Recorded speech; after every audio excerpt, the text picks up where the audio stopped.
wrap that so that we can cross over and listen to that press briefing by NASA leader Raila Odinga. Let us cross over there and listen, and I can see Professor Anyang' Nyong'o addressing the press. Under very difficult circumstances with the national government. So without saying much, I'll invite the Prime Minister to address you. Thank you. Ladies and gentlemen of the press, hamjambo.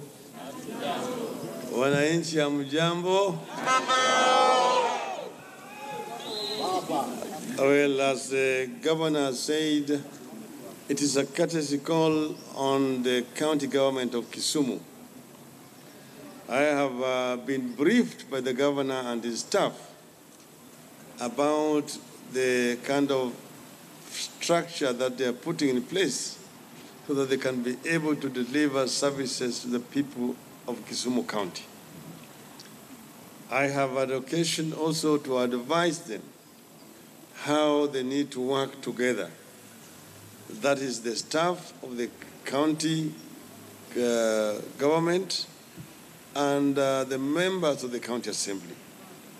That there's need to be a harmonious relationship between the two arms of the government of the county of Kisumu so that they can be able to deliver.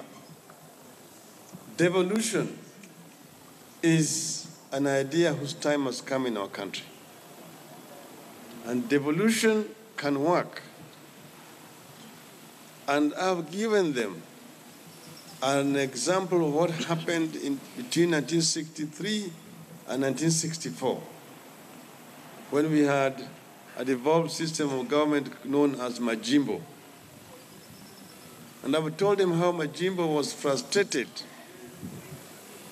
into extinction by the national government. I told him that there was a motion moved by the then leader of opposition, late Ronald Ngala, against the then Prime Minister for refusing to transfer money to regional governments.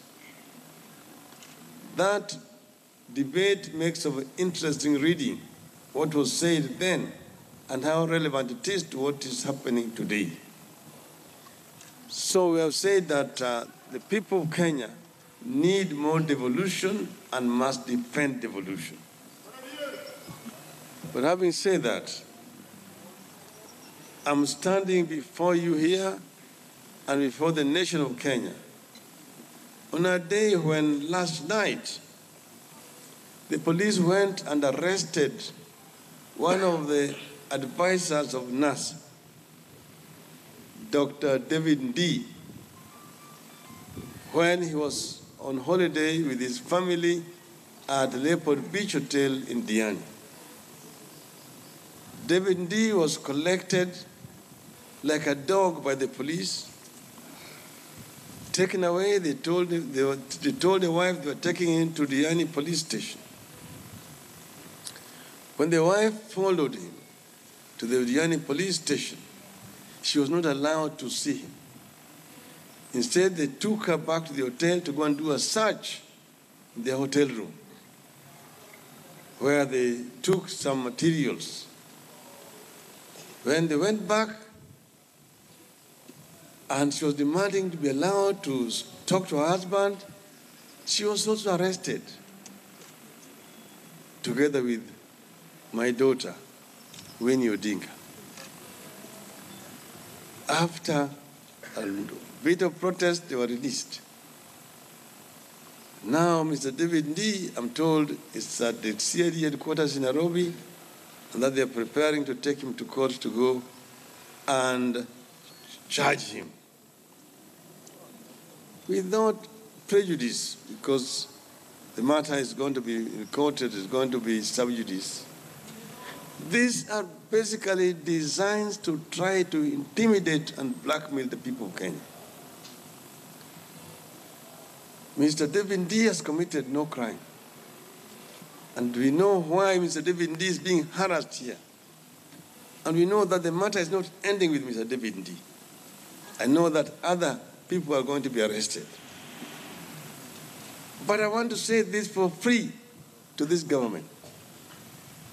The people of Kenya will not be intimidated into submission.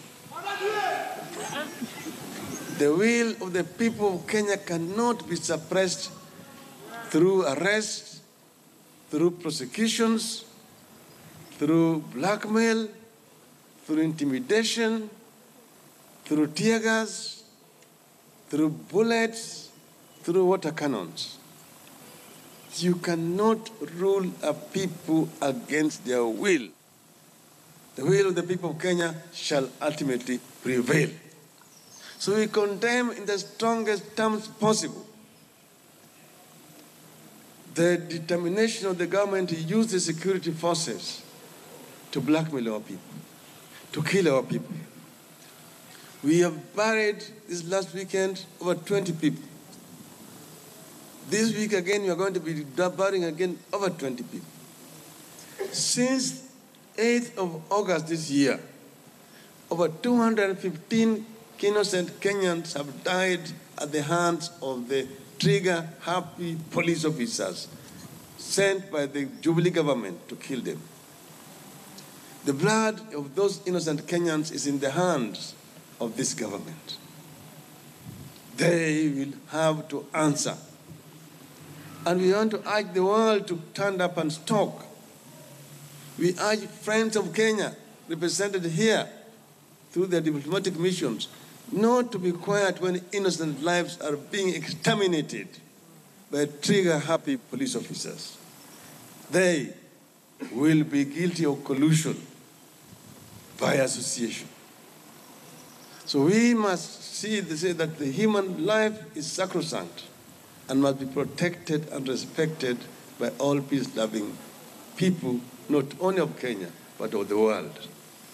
So we say, Kenyans move towards electoral justice is unstoppable. The people of Kenya will not stop until they finally get electoral justice to ensure that each and every ballot cast by the voters counts. Thank you very much, ladies and gentlemen. Very good.